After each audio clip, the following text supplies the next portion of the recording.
Okay, good morning, everyone.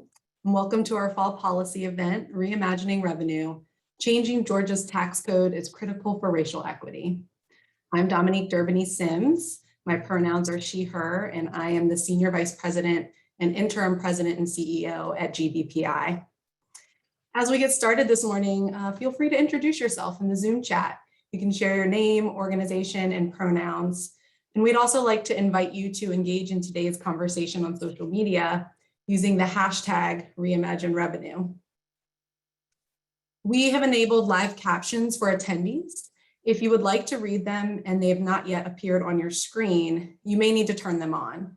So you should have a button either on the bottom of your Zoom window, or if you click those three dots at the bottom of the Zoom window, then the button likely says closed captions or subtitle settings.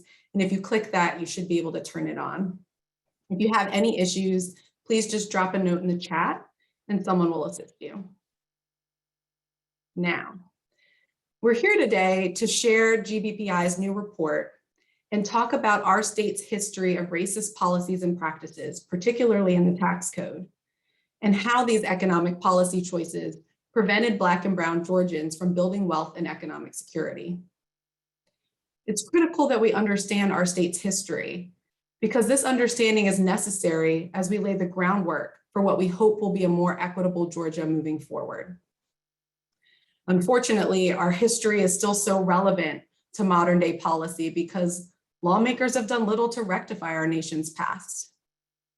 Instead of passing policies that would help address inequities, lawmakers created their very real successors, like mass incarceration, which thrive today and perpetuate further harms that disproportionately affect communities of color.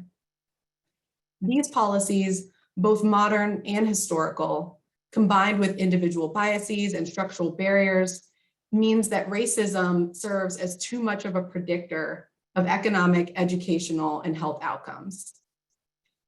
Thus, policy choices made today cannot be race neutral or colorblind. All policies either promote and sustain inequity or equity. Policies deemed race neutral are often designed to benefit white cis hetero men of higher incomes. If racism persists and nothing is done to rectify it, policies will continue to harm Black, Indigenous, Latinx, and Asian American people and communities because they are disproportionately relegated to jobs that pay low wages, schools that are inadequately funded, and communities with barriers to accessing healthcare and other needs. While inequitable policies like Georgia's regressive tax code harm communities of color, there are tax credits to help families with low and moderate incomes, like the Earned Income Tax Credit and the Child Tax Credit. And they flow to families of all races and ethnicities, yet disproportionately benefit Black and Brown families, helping to address some of the inequity. Why does it matter to have a stable, equitable revenue system to begin with? Revenues are raised by the state to ensure that funding flows to programs and services that support our communities. In essence, adequate revenues means that all of our schools have the resources they need to provide a world-class education, that families in Georgia's Black Belt region have access to broadband, and that people can go to the doctor when they're sick or for preventative care. Today's speakers will discuss how policies like state property tax and poll tax barred Black Georgians from the economic opportunities afforded to white families. They will also discuss how modern day barriers and biases, such as discrimination in hiring and access to higher education, further exacerbate these inequities so that people of color are overrepresented in low-wage jobs. What this all leads to, as Danny Kanso will soon describe, is a tax system in Georgia that overtaxes people of color while not raising enough revenue to adequately fund health, education, and other vital services our families and communities need. And that's why we're so honored that you're spending this Friday morning with us, because conversations like this are necessary as we seek to advance racial equity and economic opportunity in our state. Georgia is at a tipping point where people-centric, forward-thinking policies are gaining momentum, but we cannot move forward without understanding both our present and our past. Now, before we transition into an enlightening and engaging conversation this morning, I wanted to remind everyone that after the forum, GBPI will be drawing 10 names to receive signed copies of Whiteness of Wealth by Dorothy Brown. This groundbreaking book examines why tax policy is not race neutral or colorblind. It includes several examples from Georgia families and makes for excellent further reading after the forum. If you win, you'll receive an email with further instructions to help us get the copy of the book to you. With that, I'd like to introduce GBPI Senior Policy Analyst Danny Kanso to discuss his new report, Reimagining Revenue.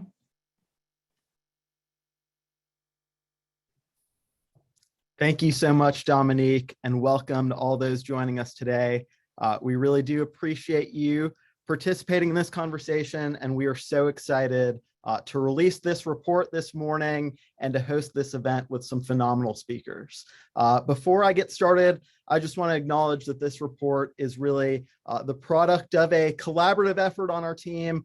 Two great policy interns, Alex Turney and Dustin Trong, both contributed enormously to the research behind this effort.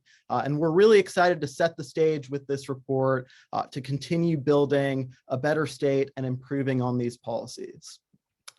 So to begin, Georgia's history for centuries has been characterized by policies that have created and widened disparities across race and ethnicity, and that particularly have targeted Black Georgians to try to prevent them from accumulating political power, and as a result, wealth and income levels commensurate with white residents across the state. Now, just to start with some terminology, these tax laws that cause those who earn low and middle incomes to pay a higher percentage of their income are known as regressive taxes. That's in contrast to progressive or graduated taxes that ask those who earn more and who have greater wealth to pay a higher percentage of their income in taxes. And as you will see throughout this report, throughout examples from Georgia's founding to the modern day, tax policy is not today race neutral and has never been race neutral. In fact, across Georgia's early founding, the 18th century, the 19th century, laws explicitly named race to try to create a stratified society where Black Georgians couldn't be on equal footing with white Georgians. The effects of those laws are still very much alive today.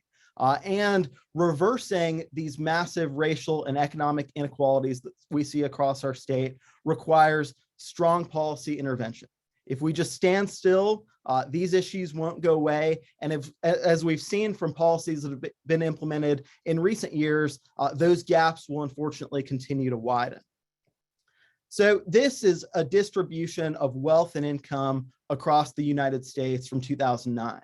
And as you'll see throughout this report, just a quick note on terminology, we use the terms that the data sources available use. So you'll see white, Black, sometimes Hispanic or Latino or Latinx, and that's just to be faithful to the data, although we recognize that those terms are often imperfect.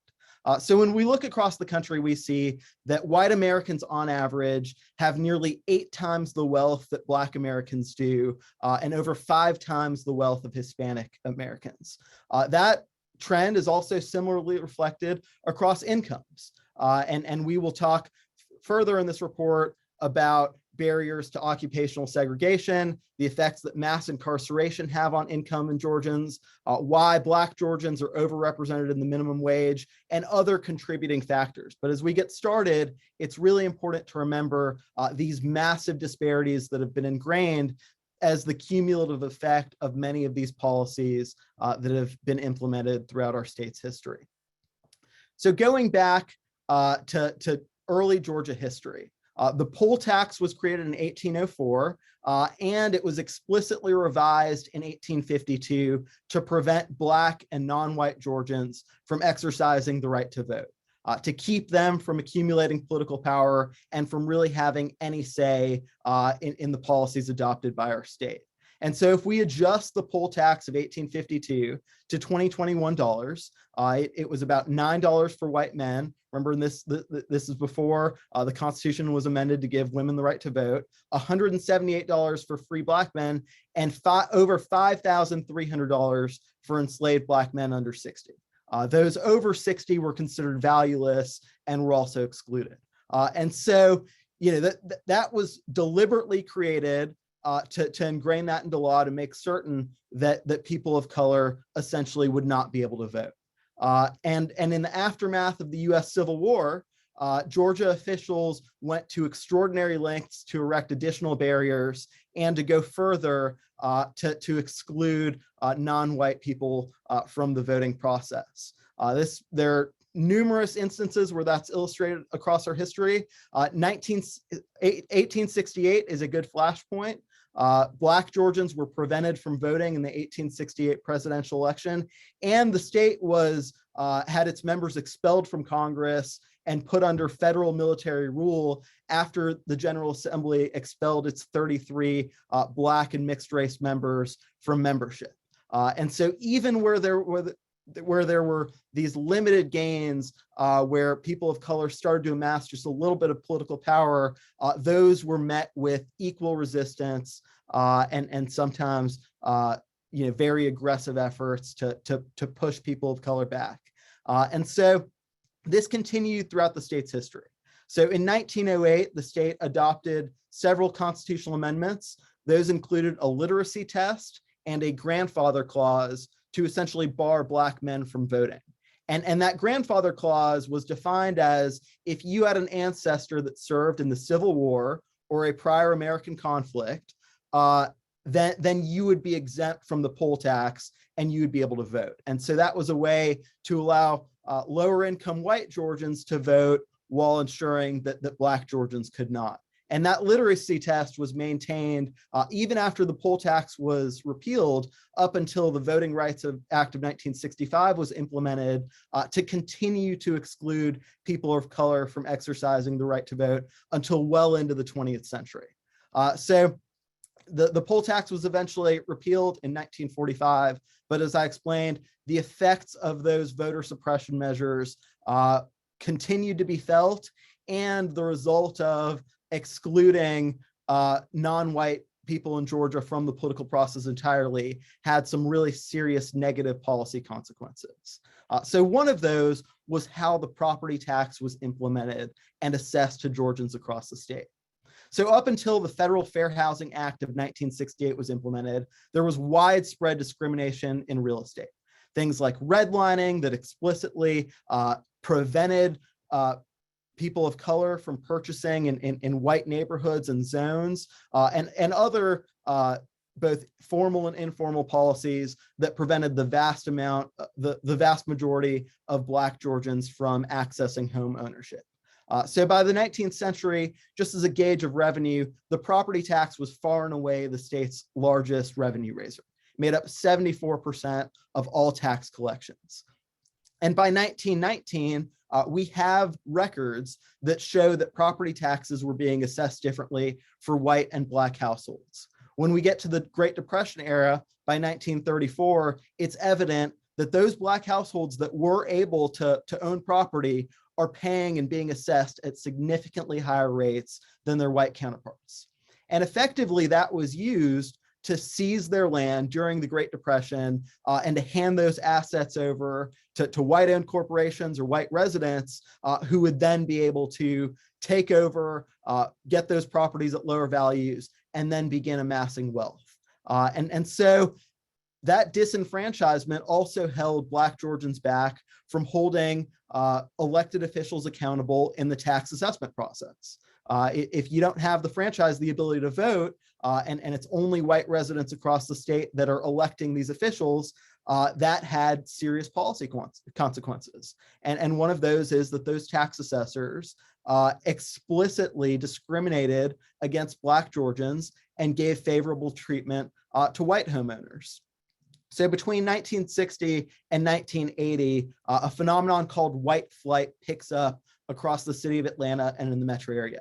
And that's where, in response to growing Black political power, Black population, white residents felt that threatened, left the city, and resulted in increased segregation and devaluation of Black-owned property and neighborhoods, even with just a significant population of Black-owned homes. That was enough to result in devaluation there because of how those property officials were unfairly assessing property.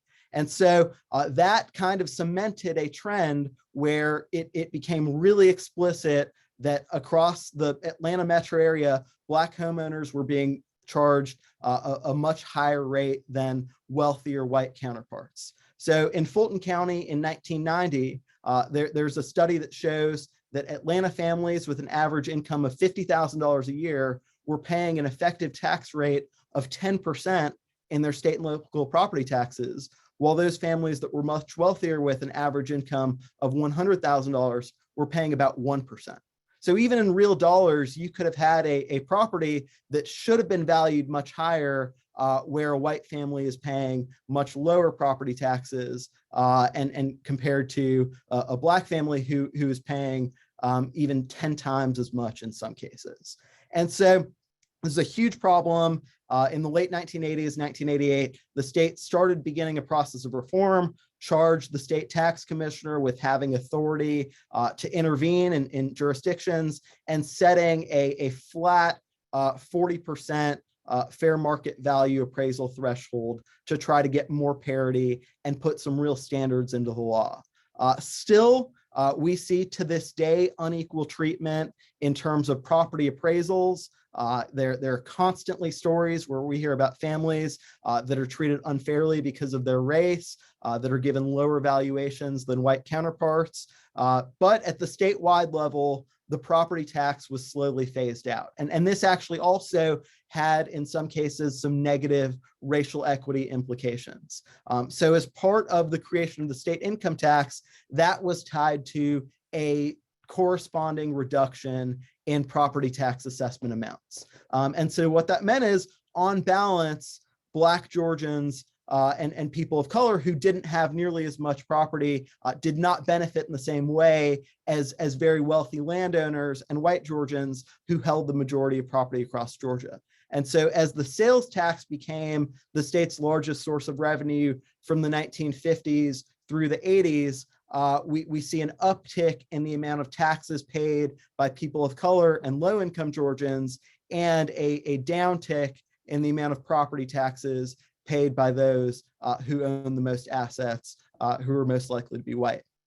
So by 1979, the property tax is less than 1% of state revenues, and by 2016, the statewide property tax is entirely eliminated. Now, before we go further, I just want to acknowledge that the property tax is still one of the main sources of revenue for counties and cities across Georgia.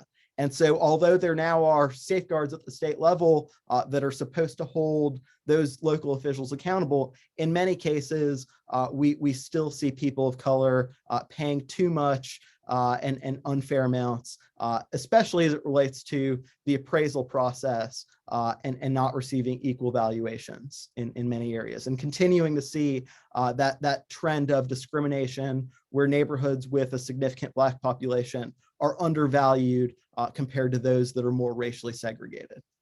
So in the modern era, there is a massive trend of occupational segregation. The pandemic has exposed that. We've seen that in unemployment numbers today, where Black Georgians continue to see significantly outsized unemployment claims, not sufficient access to the job market, or the benefits that will help folks get back into the market, and across wages, there's a massive gap between Black and white Americans in 2021. So recent data estimates that to be worth $220 billion a year. Black earners on average earn 30% less than similarly situated white peers, and there are higher rates of unemployment for people of color. And one of the things that means in Georgia, where we have a state minimum wage that still applies to some industries that are exempt from the federal minimum wage, that pays $5.25 an hour. and others that are subject to the federal minimum wage of $7.25, where Black Georgians are about 30% more likely to be in those minimum wage jobs. And so that's an example of the state policy that continues to sort of set us up for that paradigm where the gap between Black and white wealth continues to grow each day. And so this is a little bit of a framer here to show on the right, you'll see the total Georgia population, the distribution across race. So 53% of the state was white according to last count in this data set, 34% Black, 8% Hispanic or Latinx, 3% Asian, 1% of multiple races. And then you can see income divided into the bottom 20%, second 20%, middle, fourth 20%, and the top 20%. And those in the top 20% earn over $100,000 a year. So what this chart shows is that Black Georgians are significantly more likely to be represented in the lowest income groups. And on the other hand, and that trend is similar for Hispanic Georgians, and then white Georgians are overwhelmingly more likely to be represented in the top income brackets. And this just shows what the effects of some of the laws that we were just talking about and why aggressive policy interventions are needed to try to overcome and proactively address these disparities. Because when we talk about a policy that disproportionately benefits those in the top 20%, that is made up 70% of white Georgians. And when we talk about those that overtax and that are aggressive for those earning less than the median income, that group is overwhelmingly made up of Hispanic and Black Georgians. And so that has real consequences in terms of income and wealth over the long term.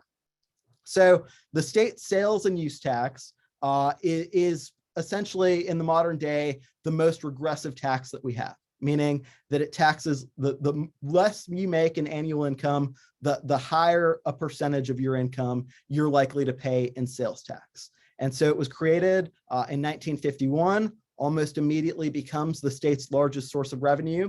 And when the sales tax was created, it was explicitly put on goods. And actually, as part of the sales tax, going back to when the property tax was phased out, part of what was phased out for the property tax was what's called an intangible tax, which applied to things like stock ownership that would have taxed wealthier Georgians at higher rates. And so the sales tax was explicitly put on goods rather than services. And what that means are things that you use in your daily life, that you purchase in retail settings rather than services like attorneys or accountants or improvements to your home, things like that aren't taxed.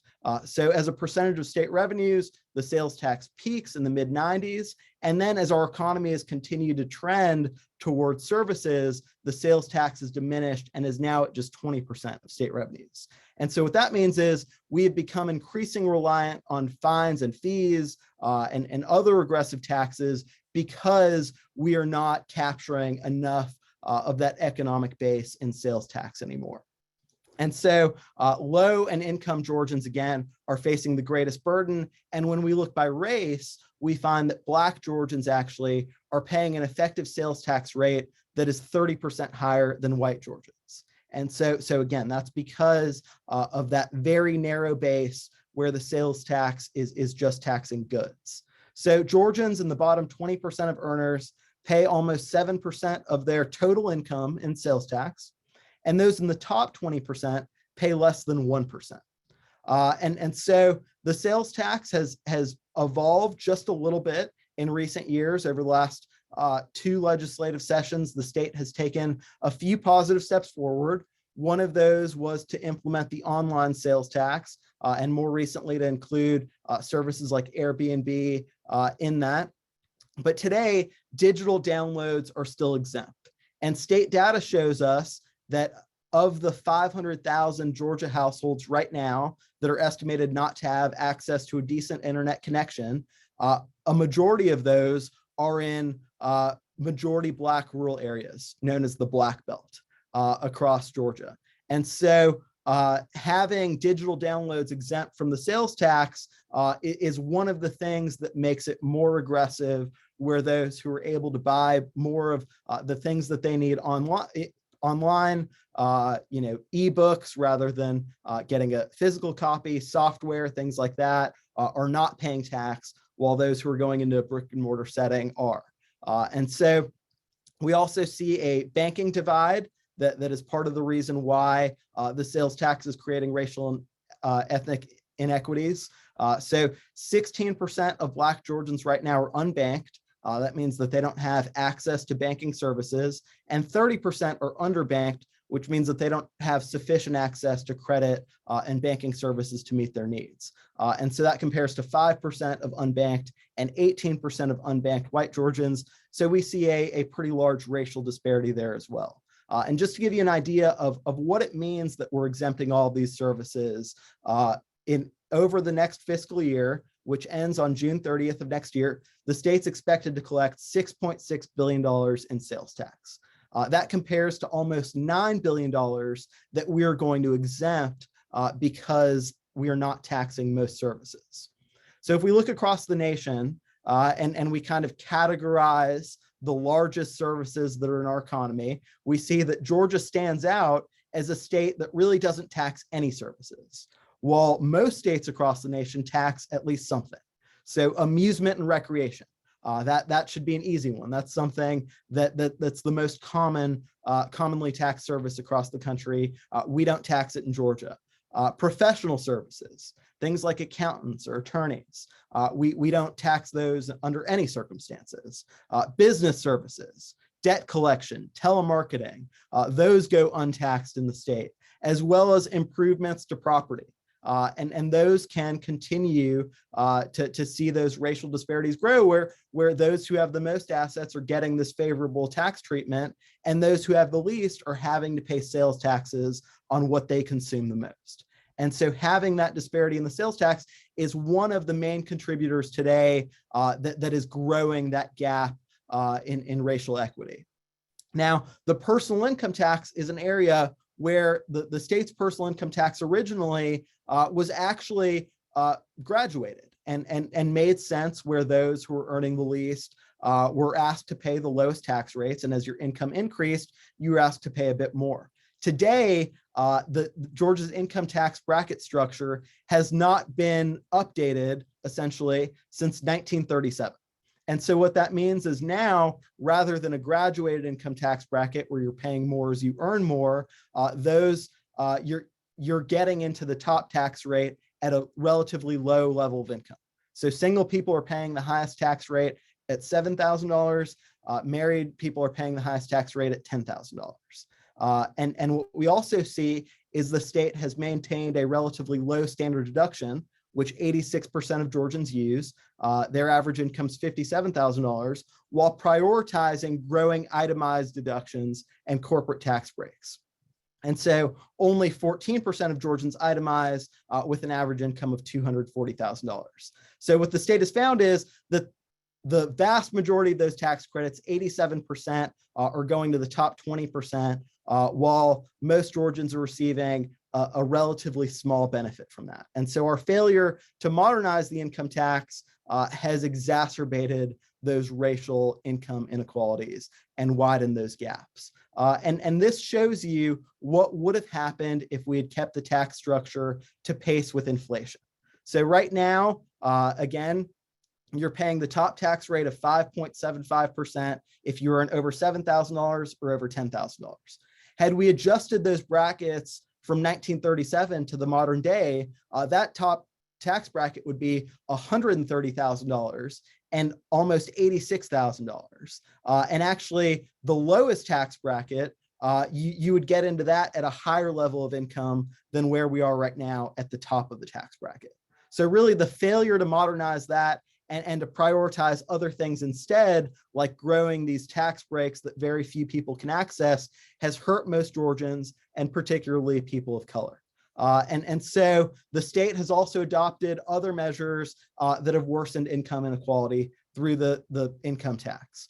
So we've prioritized growing an exemption on retirement income that's one of the largest in the nation. Well, that disproportionately benefits white Georgians because you're not allowed to claim that if you're still actively working after retirement age. That's only on passive income, retirement income, things like pensions. Also in 2014, the state capped its maximum income tax rate at 6%. We're the first state to do that.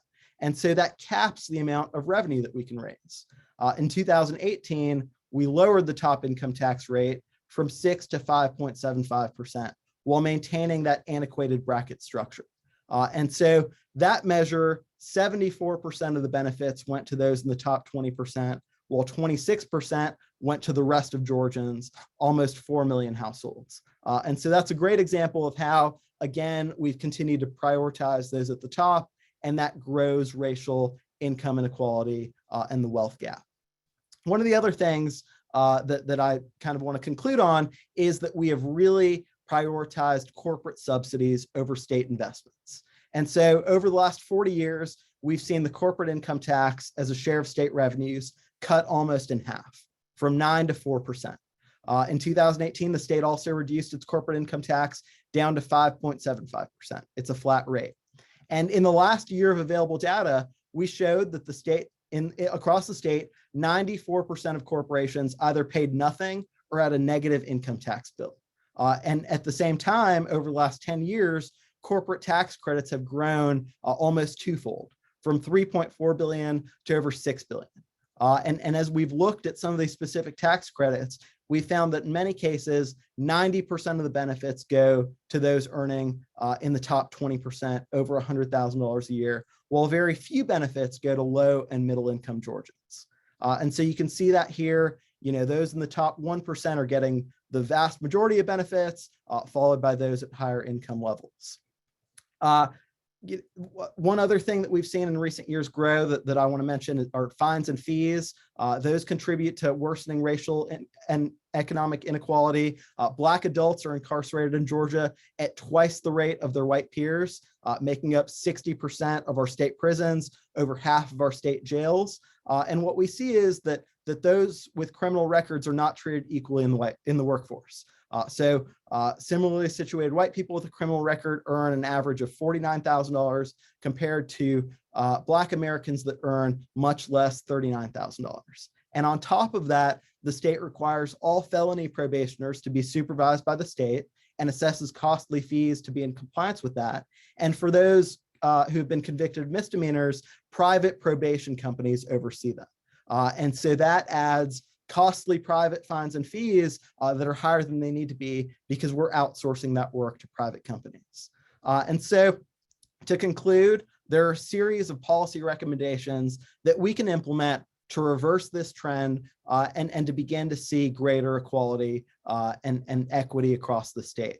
And so one of the first things and most basic things that we can do is add transparency to Georgia's tax code.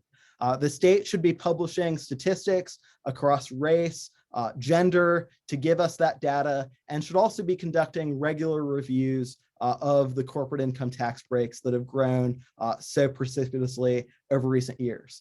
We should also begin reforming the sales tax to include services. As we've seen, Georgia is one of the few states that taxes almost no services, and that has serious implications for a diminishing sales tax base that is asking those with the lowest incomes to pay the most.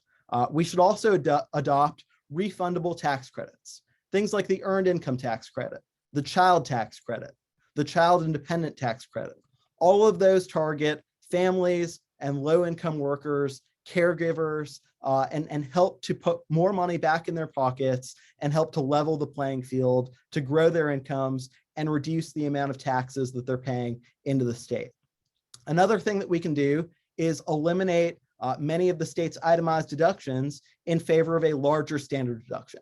That'll benefit the vast majority of Georgians while rolling back some of those benefits that the limited few among the wealthiest can access. And finally, we can roll back many of these costly and ineffective corporate tax credits while eliminating things that allow corporations to sell those tax credits to those that weren't involved in the economic activity to essentially get a subsidy, to get subsidized from the state where we redirect tax dollars to go in the pockets of corporate shareholders.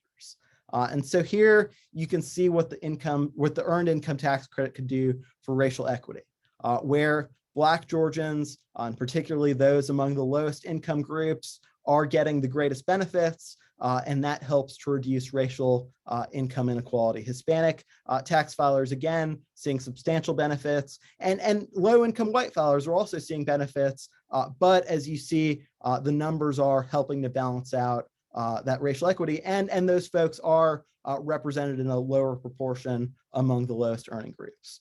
So finally, these state policy decisions that we've implemented in recent years have contributed enormously to the disparities that we see in income and wealth across Georgia. And what that's also resulted in is our state ranking 49th out of 50 in state revenues raised per person.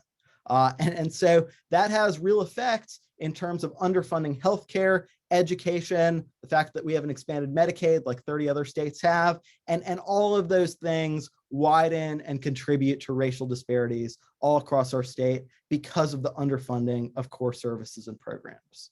And so with that, I will conclude the presentation. I so much appreciate y'all joining us. And we are just going to take a quick 10-minute break to allow everyone to get some coffee, to